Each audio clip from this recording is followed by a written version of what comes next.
Hello and welcome to Kid Institute's podcast from Amsterdam. I am Bipasha van der Zijde, and today I am joined by Shereen Abu Manneh from Amman.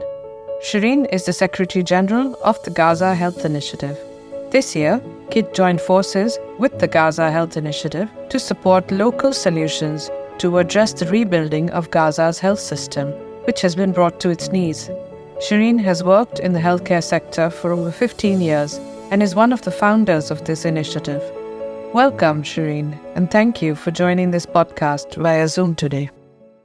First of all, I would like to thank you, Bipasha, for the introduction, and I would like to thank you for this opportunity. Could you tell us what the Gaza Health Initiative is for those listening who haven't heard about it as yet? Gaza Health Initiative is a multinational coalition of more than 50 healthcare and humanitarian organizations from around the globe, with one mission. Our mission is to rebuild the health sector in Gaza and the medical education. It includes big organizations such as ANERA, Rahma Worldwide. Of course, we have kids. We have many universities because of the education sector, such as AUB, universities from Palestine, such as Birzeit. Also, we have MSF, MAP UK, FALMED, and many other organizations. Thank you for that, Shereen. Why are you part of the Gaza Health Initiative? So for me, as an Arab national, I am originally Palestinian. Both my parents are from Palestine, and living in Jordan, being a neighboring country, at the beginning, we felt useless, to be honest. It was really sad to see what they are going through, and we were not able to do anything. So to be honest, I'm very lucky to be part of Gaza Health Initiative, to have a little impact as much as I can, as much as we can together in Gaza Health Initiative to help the people in Gaza. On the website, the GHI calls itself the Confederacy of the Concerned. Could you tell us how this confederacy was formed and by whom? I know you're one of the founders, so you have quite some insight into it.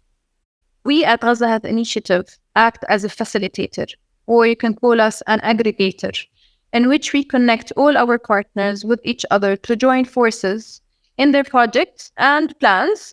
This initiative was founded by Dr. Omar Latouf. Dr. Omar is the chair of Gaza Health Initiative, and he is based in the United States, along with Dr. Fawzi Al-Hamouri. Dr. Fawzi is the co-chair, and he is based in Jordan. The catastrophic situation in Gaza after the 7th of October triggered Dr. Omar and Dr. Fawzi to do something, to take an action for the people of Gaza. So together, they decided to start this initiative to focus on rebuilding the health sector and the education sector in Gaza, because they are both doctors. You touched upon education, and we haven't talked about education before. Could you elaborate what the goal of GHI is in terms of education? As you know, many healthcare providers, either they died or they are lost, or some of them have left Gaza because it's not safe. So to build a sustainable system, you need to actually work not only on the infrastructure, but also you need to work on human resources. And as you know, there are only 2 universities and they are fully destroyed in Gaza. So one of the important things is to work on education and to provide education. So on education, a few things that we have done and we are doing is that there's a virtual university now. So PalMed Academy, one of our GHI partners, are now providing the virtual academy. Also, we have the American University of Beirut, we have Birzeit University and other universities who are working on a virtual university. And this is an easy solution for the people of Gaza. And what we are doing is that we are sending iPads and tablets so that they can study, because unfortunately, they don't have the tablets to study.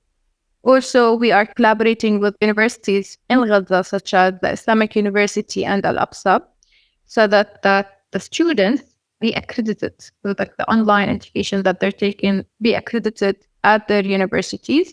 Also, we were able to fund more than 500 Gazan students who are studying in Jordan and Egypt, because, as you know, they used to get their money from their families back in Gaza, and now they don't have any income. So we did fundraise for 500 medical students.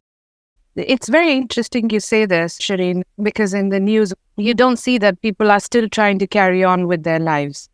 And I think it's remarkable that young people are studying to get an accredited course Do you think they're able to cope managing the situation and study at the same time? What have you experienced in that regard?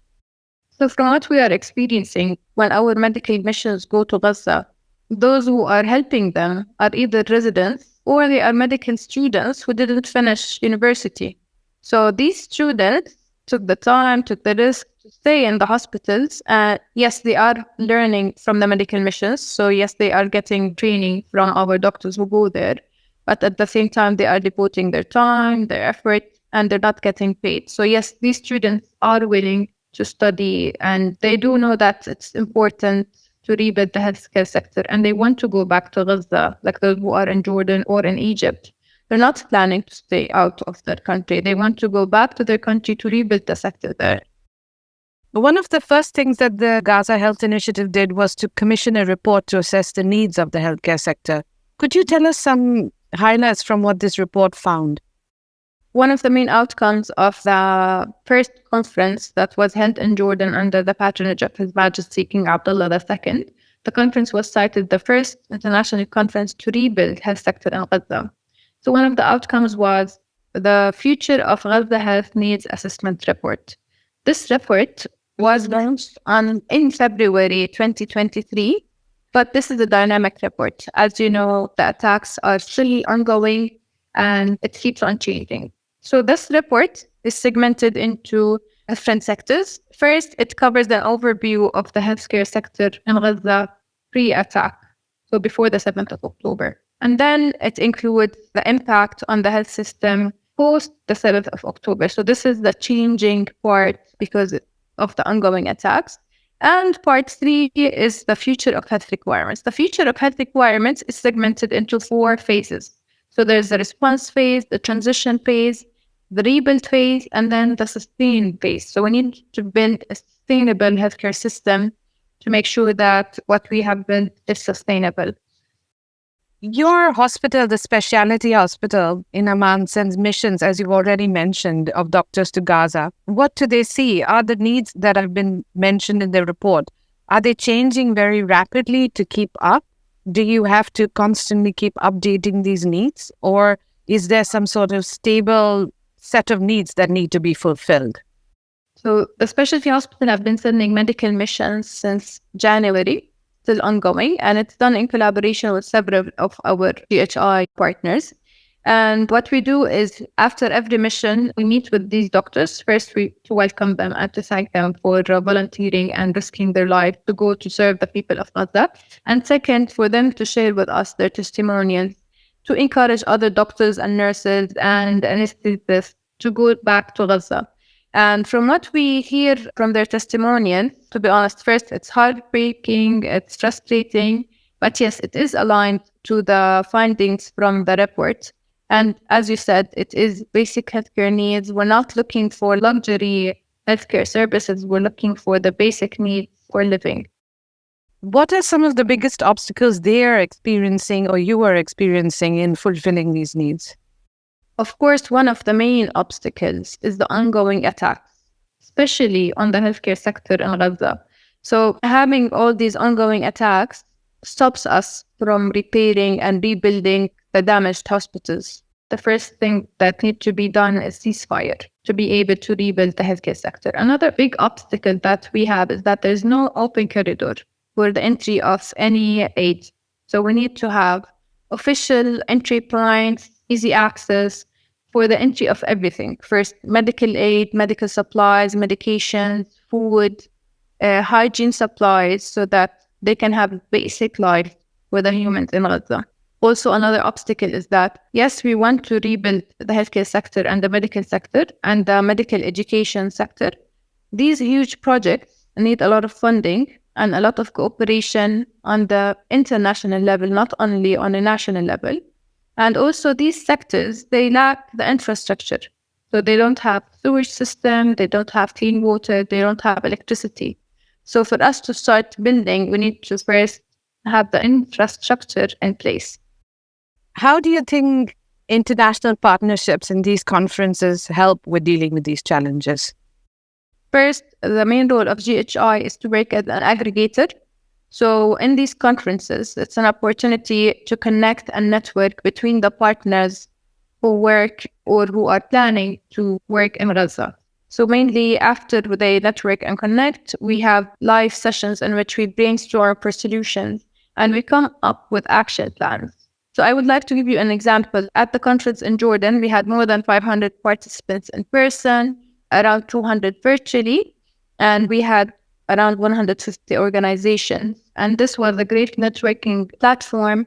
And a lot of people met each other, introduced themselves, and they joined forces.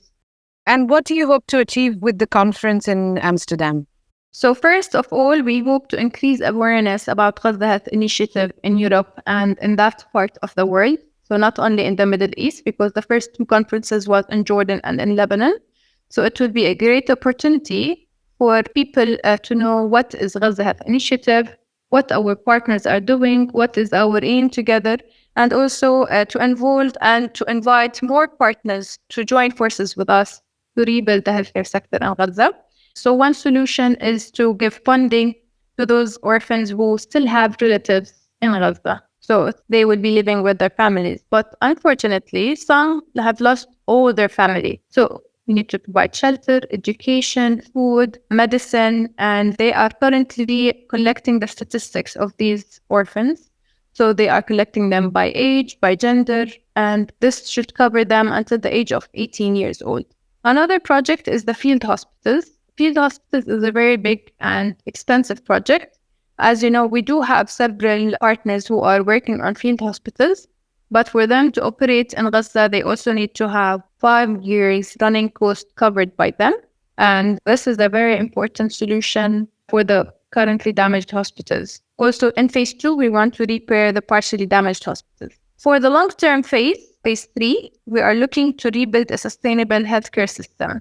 This includes rebuilding universities, rebuilding hospitals and medical centers, and rebuilding the infrastructure to ensure that we have a sustainable system. Thank you for joining us, Shereen, and talking to us about the incredible work you and the GHI are doing to rebuild the health sector in Gaza. We look forward to seeing you at the conference at KIT on the 13th of September. Thank you very much for tuning in and listening to the KIT Institute podcast. Join us next month for the next episode. And in the meantime, follow KIT Institute on LinkedIn or KIT on Facebook, or sign up for our monthly newsletter on our website, kit.nl.